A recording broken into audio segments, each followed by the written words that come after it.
বিসমিল্লাহির রহমানির রহিম। আসসালামু আলাইকুম।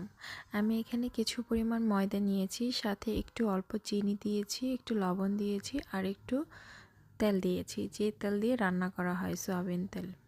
তো সেটা দিয়ে আমি ভালো করে মিক্সড করে নিচ্ছি, খুবই ভালো করে মিক্সড করে নিয়েছি, যেমন এইরকম যেন হয়।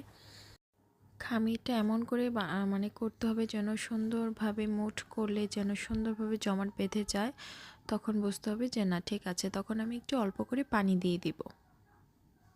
এই যে আমি অল্প করে পানি দিয়ে দিয়েছি, এখন একটু একটু করে পানি দিব, একেবারে পানি দিলে হবে না, অল্প অল্প করে পানি দিতে হবে।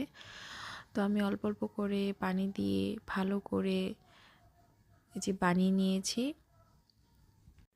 তো আমি খামিরটার মধ্যে একটু তেল দিয়ে সুন্দর করে রেখে দিব কিছুক্ষণ।